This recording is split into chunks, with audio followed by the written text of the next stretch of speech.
started because I needed to figure out what's Strahd's deal. Period. End of story. Because I don't understand a lot about what's going on, right?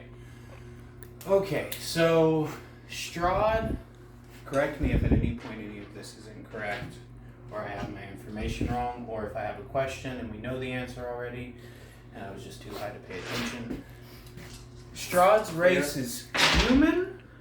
Yes. As far as we know. As far as you know, he's human. Because I got a Or lot was human. a lot of questions about whether or not he's actually human. Based on reading the Tome of Strahd, I had a lot of questions about him actually being human. Because he's referred to by Tatiana over and over, not over and over, but multiple times in both visions and in Strahd's account of what happened, which we have to take with a grain of salt because he's an incel. Yeah. But he said she called him Old One or Ancient One, also brother, but the one I want to focus on is Old One. Also, in the Tome of Strahd, he specifically talks about how old he is when he's referencing how when the wartime had ended, how he realized that his youth had left him and his strength had left him, which makes me think that he's old already at the point that he's leaving to go conquer Barovia. He's already old. You're referred to as the Old One, which means is he fairly old already? Because he didn't look super old when we met Strahd. He was in his what? 40s? Approaching his 50s. Approaching his 50s. That's not old. That's older, but that definitely doesn't... You wouldn't call somebody in their 50s Old One unless it was a joke. Unless you're rude, yeah. or it's a joke. Asshole. And Tatiana doesn't strike me as an asshole. She strikes me as someone who's afraid of Strahd. So she wouldn't have used it in a derogatory term until after we had the death with Sergei. Even though we know she doesn't really like Strahd from the jump, because he's kind of weird, right? So I question his race. Questioning his race leads me to another couple of questions. Like over here, we know that Strahd and Sergei are brothers, right? Yes. We know that for a fact, but what we don't know is who Strahd and Sergei's parents were. If they King had Barov and Queen Ravenova. Okay, so we know who they are. We know that Strahd, after conquering Barovia, sent for his family to come live with him. Mm-hmm. Question is, did his mother and father come with him on that trip or not? So I will remind you, in a vision, I believe, what's his name? Rowan had. Sergei had just delivered the news to Strahd that their mother didn't make it on the journey, that she died on the journey. So that answers the mom question, doesn't answer the dad question. Did the dad come or did the dad not come? Question being, if the dad came, is the dad buried? Or would he have been cremated? My thought would be he probably went into the catacombs. There was some part of Strahd that cared about his family at that time enough to bring them with him. We also know that he didn't become the monster of Barovia until after he had occupied Barovia with his family for a decent period of time. That also begs the question, how long was he in Barovia after already being basically the Old One? How long was he in Barovia before he decided to make a deal? Now let's talk about this deal, because I got a lot of fucking questions about this deal. Because in the Tome of Strahd, it specifically says that he made a pact with death that was sealed with blood. And then goes on to say that it wasn't his blood that sealed the deal. It was him killing Sergei, right? Right. Okay. Made a blood pact with death. That sounds to me, and death was capitalized specifically, which means that death isn't just the idea of death, it is a specific entity who uses the name death. Well, which one? Because there's a whole pantheon of gods, multiple pantheons if you want to get specific, And each one of them has a different, first of all, matron or god of death. But then there are also different aspects to death in and of itself. Like the passing of one thing to another, but then the punishment of those that need to be punished for what they did. So he made a deal. But then we also know, because of Ava, who's Strahd's daughter, and we got to get into that too. Yeah, well, Ava's mom.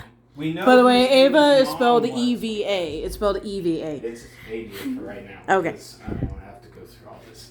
Fix it. So, made a pact with death. Who specifically is death is a very important question to ask. But we also know, because of Ava having some sort of weird gift of sight of some kind, because I was the one who had the vision where Ava said that she could see Strahd walking with a dark figure next to him. Yeah. We also know that there was a dark figure next to him in chains specifically. So, he made a deal with death, but we also have another problem because he has been described as being death. So which one is it? He made a deal with death, but he is death because he referred to himself as death. So is he just saying that because he's got death in his back pocket, he now controls death and therefore is death? Or is he actually death now? It's a good fucking question, isn't it? Here's another good question, right? So he made a blood pact with death, right? But we see death in chains walking next to Strahd. The only other thing that we technically know of, besides the bonds of oppression that Barovia is currently under, was these chains. The only thing that I can think of that's currently bound that we know of that we can't access, and this is a big stretch, but it is begging a question. Old Barovia is currently under Strahd's control. So is that what Strahd's talking about? I don't think so. That doesn't really make sense, but it's a whole nother question of how is Old Barovia being held by Strahd in general? That doesn't make any sense to me. And then, let's get into this. We get into the Tome of Strahd. Strahd talks about how he's tired of people messing with him, and he's done with like all the death and all of the bullshit, and he seals himself under Castle Ravenloft at the end of the Tome of Strahd. Why did he seal himself in the first place? I mean, if you're a fucking all-powerful vampire and you're tired of killing people, just stop killing people and do something else. You've got the power to do it. You sealed yourself for a reason. Why? Second question. You're obviously not still taking a dirt nap underneath Ravenloft because you're out here having fucking tea with us, which means that you left, which means that either you unsealed yourself or someone unsealed you, which begs another following question. Why? Either, why did he unseal himself? What was it that he's just like, I'm tired of twiddling my thumbs, I've counted every stone in this basement, I've talked to all my dead family members already, there's nothing left to do. What, now you're going to escape? Or did somebody else bring him back? And if so, who and why? Seems to me like the only person who gives a fuck about Strahd, to the degree that they would go out of their way to bring him back, or could even convince him to come back, if that's what happened, is Rahadin. Rahadin, who obviously has a hard-on for the von Zarovich family, because he's gone far enough to alter his appearance to look like a family member. Let's unpack that first. Yeah. Who does that? We're gonna have to get that guy alone for a minute, but yeah. Here's another question. Strahd is technically undead. We know that Strahd is undead. We know that for a fact. But we also know that he had been around for a good long while and then was here for a while before he made his deal, right? Yeah. That was at the wedding. Why does he... I mean, obviously, once you die, the aging process kind of stops. But does that mean that when he died and was transformed into whatever... Yeah. Was he only in his 40s? Because that seems pretty young for you to be ready to hang in the towel for going to war. Especially in a world where, according to the Tome of Strahd and the way he describes takeovers of other countries, that it wasn't nice. So this I will tell you, that when you... Because you have seen him in visions when he was alive. Mm-hmm. He looked to be very comfortably in his 50s. When he was alive. However, you've now seen him in person as a vampire. He does, it's that sort of like, that timelessness sort of appearance where he's still like mature in his features, but there's now that sort of like, as you said, timeless like he's not alteration, Do you want to know what the fucking problem of playing a campaign with Micah is, and particularly as a DM? Yeah. Micah's the guy that thinks of all these questions. No, I appreciate it. It moves the story forward. Yeah, that's because you're you. Mike is the guy that thinks of all these questions that I, as the DM, then have to answer. Well, here's the difference between me and you. I have those answers. Yeah. I already have those answers. Yeah. So, we also... There's a lot of stuff. Like, the connection between Tatiana and... I call him her husband. Although it was the night of the wedding that the blood sacrifice took place for the pact to be sealed. Yeah. But I can't remember if the marriage took place and then he butted in, or if he butted in right before the marriage could take place. So, that... I will say you were given enough information, especially in your vision, given to you by the symbol of Ravenkind. The marriage had yet to take place. Because she was, like, still getting ready. Okay, and so was he. Yeah. Because I remember you also got the vision when Strahd, like, got to him. He was also, like, in the process of getting ready. So they had yet to actually get married. Okay.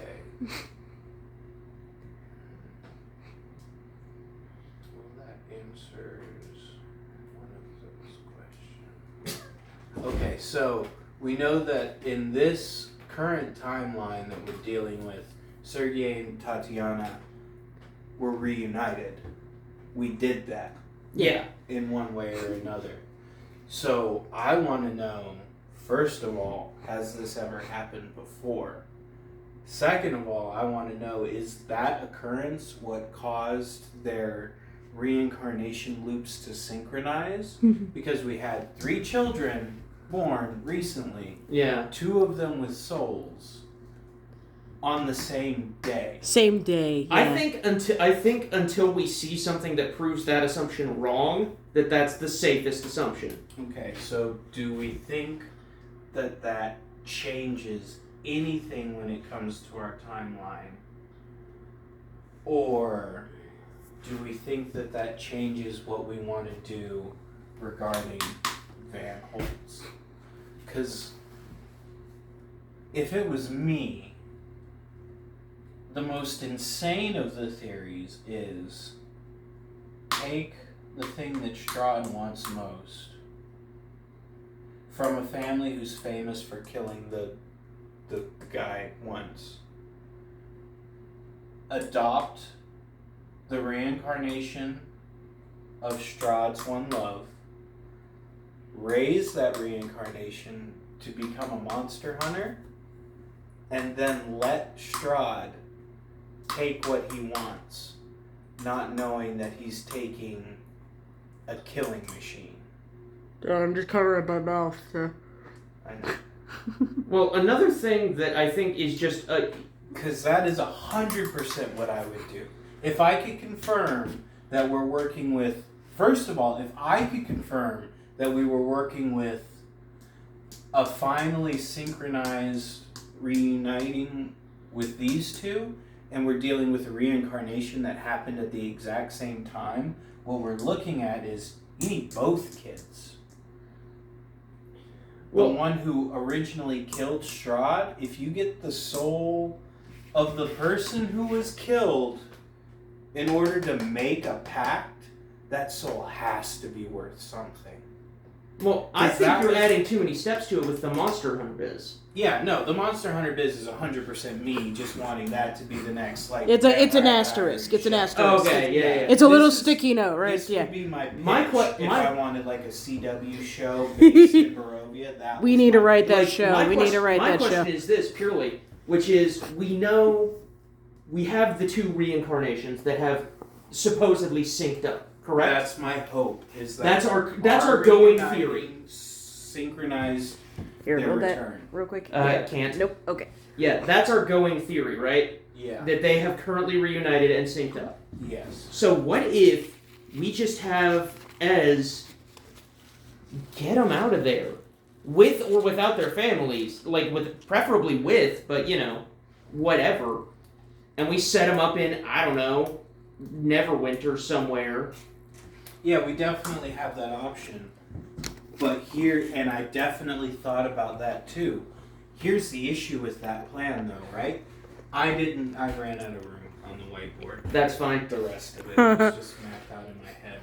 But they do have geographical locations where they're mapped in my head. So, we take Tatiana and Sergei and we get them out, right? Right. And we take them to Waterdeep. Yeah, wherever. And we hide them in the old defunct Mad Mage cave. Cool, right? That's like the safest, hardest place you could ever get to them, right? The only problem is that we know that Strahd currently has trade going in and out of Barovia. That actually is a part of that equation I hadn't thought about. Which means that any maneuvers that we made to get them out of here does not ensure their safety. Because we know that he has a currently running criminal network that extends across multiple continents and is selling in most major cities. But we also know that his omnipotence only extends so far. Correct. For now. That's the problem. Because we've been trying to figure out what is the benefit of him having this trade even happen on the outside. We think it's because our discussion the last time that we played was that he feels like his fishbowl is getting too small and he's about to try and make it bigger. The only reason that you're trying to have any type of currency on the outside of what is a hermetically sealed environment Is if you think you're about to get out of it. is that if you think you're going to need resources once you get there. So taking Tatiana and Sergei, all that does is push the goalpost back. It makes another it 50 harder. yards. It doesn't make it impossible. It makes it harder. Yeah. And beyond making it harder, it solidifies Strahd's goals Of from getting being out. 2 to 1. Yeah. Instead of having to pursue Tatiana and pursue escape, now pursuing escape is pursuing Tatiana. So we just made his job more linear. Not easier, but more linear. So that's why I don't think that it would benefit us in that In the short term. in that he would have to take time to redirect resources solely into his goal of getting the fuck out of Barovia. It's doable, but the other negative to that also is that it takes Ez out of commission for however long it takes. Did for we her ever to get like an there. actual like concrete? It was like a week. It or takes 10 two. days? It takes 2 weeks to get out. It takes 4 days to come back. Yeah. Okay, So we're so looking at 2.5 weeks. which is So yeah, it's it's and that's assuming that it would be a trip, a drop, and a comeback. But we would have to know where we're sending them, and we would have to And yet, like- give time to set them up where they need to be. that's another thing Kobarian would have definitely asked because that's something Kobarian is intimately interested in. Like, how reliable is the process of like, can Ez pick a point she wants to go to out of the mist, or is it just like she walks out of the mist and where she is where she is? I thought it was one of those things where it's like you think about where you want to end up, and then you end Yeah. up in the general area of where you were thinking about. Okay, well that works then, because that's still... Well, it also limits us to places that Ez has been on the outside as potential... Sure, but that's also, like, you know, anywhere outside is outside, it's automatically better than inside. Yeah. So, I think that takes... Oh, the only reason that I was asking about the parents and potential burial of the parents is also to ask about the potential for the burial or cremation or desecration, potentially, of Sergei's body.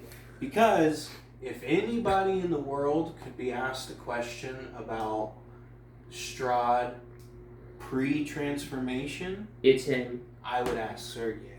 Yeah. I would also ask Sergei what kind of things push Strahd's buttons, what kinds of things does Strahd like, and I realize that a lot of those things have probably changed, because I don't think that he's gotten better over time.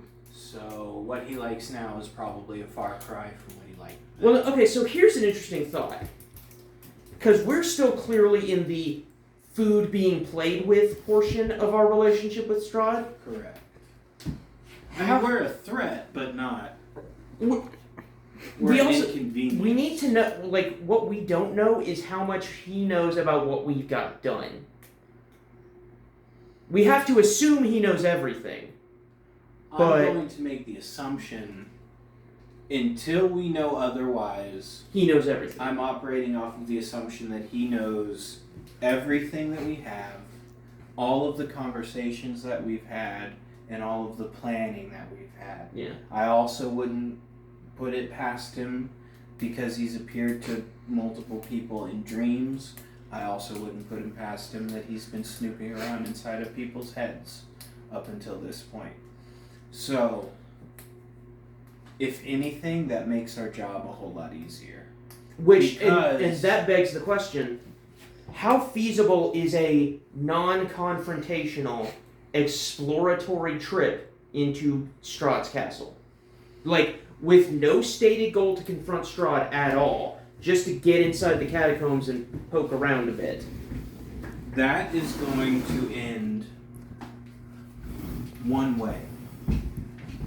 That is going to end with an inevitable casualty. Now, here's the thing.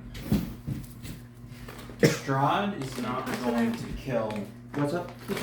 If today, like, the next time we had a full group of people, we decided that we were going to go piss in Strahd's rose bushes, Strahd would come out of his castle, and Strahd would do exactly what Strahd did the last time.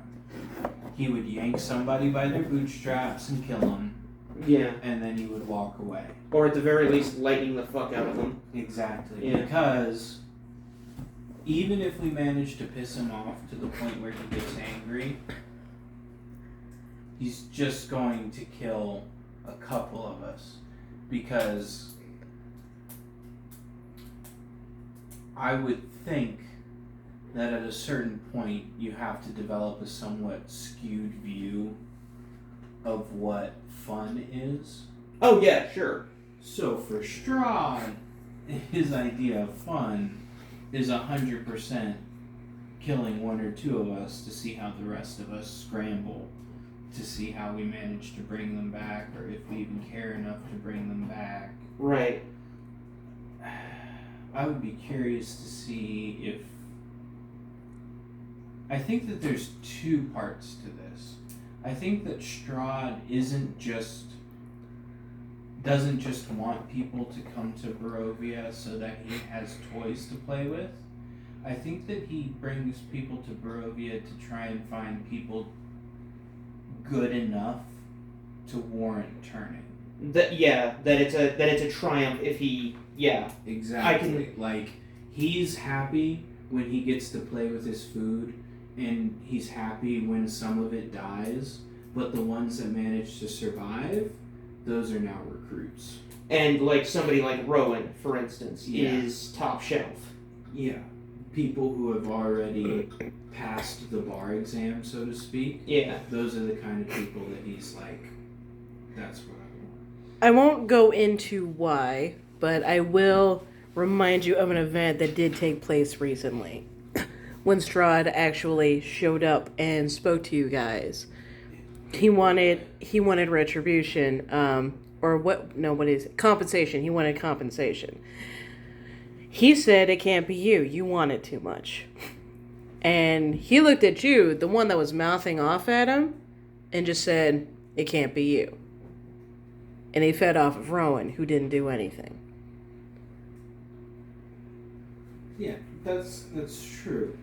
The I want it too much thing, that's obvious. Yeah. Because if somebody wants it, they don't want it because they want to serve someone else.